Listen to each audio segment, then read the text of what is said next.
Hi friends, നമസ്കാരം. എൻ്റെ എല്ലാ കൂട്ടുകാർക്കും സുനിതാസ് യൂണി കിച്ചണിലേക്ക് സ്വാഗതം. ഇന്നത്തെ റെസിപ്പിയിൽ തണ്ണിമത്തൻ ഉപയോഗിച്ച് വളരെ ടേസ്റ്റി ആയിട്ടുള്ള ഒരു ഡ്രിങ്ക് ആണ് തയ്യാറാക്കി എടുക്കുന്നത്. വളരെ കുറച്ച് ചേരുവകൾ കൊണ്ട് വളരെ എളുപ്പത്തിൽ നമുക്ക് ഈ ഒരു ഡ്രിങ്ക് തയ്യാറാക്കി എടുക്കാവുന്നതേ ഉള്ളൂ.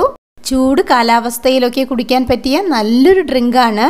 കുടിക്കുമ്പോൾ വളരെയധികം റീഫ്രഷിംഗ് ആയിട്ടുള്ള നല്ല രുചിയുള്ള ഈ ഒരു ഡ്രിങ്ക് എങ്ങനെയാണ് തയ്യാറാക്കിയെടുക്കുന്നതെന്ന് കണ്ടു നോക്കിയാലോ. അപ്പോൾ അതിനു വേണ്ടിയിട്ട് ഒരു 1/4 ഭാഗത്തോളം തണ്ണിമത്തൻ ഇതുപോലെ ചെറുതായിട്ട് അരിഞ്ഞെടുത്തിട്ടുണ്ട്. ഞാൻ ഇതിൽ നിന്ന് കുരു മാറ്റിയതിന് ശേഷമാണ് കട്ട് ചെയ്തെടുത്തിട്ടുള്ളത്. കുഞ്ഞുങ്ങൾക്കൊക്കെ കൊടുക്കുമ്പോൾ കുരു മാറ്റിയതിന് ശേഷം എടുക്കുന്നതായിരിക്കും നല്ലത്.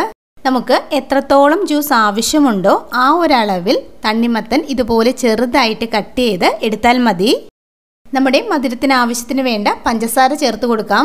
നമ്മളിവിടെ 2 ടേബിൾ സ്പൂൺ പഞ്ചസാരയാണ് ചേർത്ത് കൊടുത്തിട്ടുള്ളത്. നമ്മളെടുക്കുന്ന തണ്ണിമത്തൻ്റെ മധുരം അനുസരിച്ചിട്ട് പഞ്ചസാര ചേർത്ത് കൊടുത്താൽ മതിയാകും.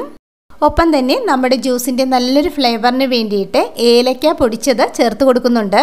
2 ഏലക്കയാണ് നമ്മളിവിടെ പൊടിച്ച് ചേർത്ത് കൊടുത്തിട്ടുള്ളത്. ഇനി നമുക്കിത് ഒരു തവി കൊണ്ട് നല്ലതുപോലെ ഉടച്ചെടുക്കണം. ഏലക്കയുടെ ഫ്ലേവർ ഇഷ്ടമുണ്ടെങ്കിൽ മാത്രം ചേർത്ത് കൊടുത്താൽ മതി. ഏലക്ക ചേർത്ത് കൊടുക്കുമ്പോൾ നമ്മുടെ ഈ ഒരു ജ്യൂസിന് ഒരു പ്രത്യേക ടേസ്റ്റ് തന്നെയാണുള്ളത്. നമുക്ക് മിക്സി ഉപയോഗിക്കേണ്ട ആവശ്യമൊന്നുമില്ല. ഇതുപോലൊരു തവിയോ മാഷറോ ഉപയോഗിച്ച് നല്ലതുപോലെ ഒന്ന് ഉടച്ചെടുത്താൽ മതി. നമ്മളിത് ഉടച്ചെടുക്കുമ്പോൾ ചെറിയ കഷ്ണങ്ങൾ ഉണ്ടാകും. ആ ഒരു പാകത്തിന് വേണം നമ്മളിത് ഉടച്ചെടുക്കേണ്ടത്. ഈ വീഡിയോ കണ്ടുകൊണ്ടിരിക്കുന്ന സമയത്ത് ഇഷ്ടപ്പെടുകയാണെങ്കിൽ മറക്കാതെ സബ്സ്ക്രൈബ് ചെയ്ത് സപ്പോർട്ട് ചെയ്യണേ. തണ്ണിമത്തൻ ഇവിടെ നല്ലതുപോലെ ഉടച്ചെടുത്തിട്ടുണ്ട്.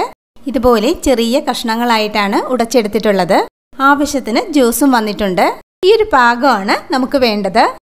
ഇനി നമുക്കിതിലേക്ക് ആവശ്യമുള്ളത് പാലാണ്. ഇവിടെ 2 കപ്പ് പാൽ എടുത്തിട്ടുണ്ട്. ഈ പാൽ നല്ലതുപോലെ തിളപ്പിച്ച് ചൂടാറിയതിന് ശേഷം ഫ്രിഡ്ജിൽ വെച്ചിട്ട് തണുപ്പിച്ചെടുത്തിട്ടുള്ളതാണ്. ഇനി നമുക്ക് ഈ തണുത്ത പാൽ നമ്മൾ നല്ലതുപോലെ ഉടച്ചു വെച്ചിരിക്കുന്ന തണ്ണിമത്തൻ മിക്സിലേക്ക് ഒഴിച്ചു കൊടുക്കുന്നുണ്ട്. പാൽ ഒഴിച്ചതിന് ശേഷം നമുക്കിത് നല്ലതുപോലെ ഇളക്കി മിക്സ് ചെയ്തെടുക്കാം. പാലിൻ്റെ അളവ് നമുക്ക് എത്രത്തോളം ജ്യൂസ് ആവശ്യമുണ്ടോ ആ ഒരളവിൽ ഒഴിച്ചു കൊടുത്താൽ മതിയാകും. നമ്മളിവിടെ ഇതിലേക്ക് നല്ല തണുത്ത പാലാണല്ലോ ഒഴിച്ചു കൊടുത്തിട്ടുള്ളത്.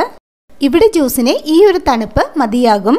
ഇതിനേക്കാൾ കൂടുതൽ തണുപ്പ് വേണമെന്നുണ്ടെങ്കിൽ ഇതിലേക്ക് ഐസ് ക്യൂബ്സ് ചേർത്ത് കൊടുക്കാവുന്നതാണ്. അപ്പോൾ ഇത്രയേ ഉള്ളൂ.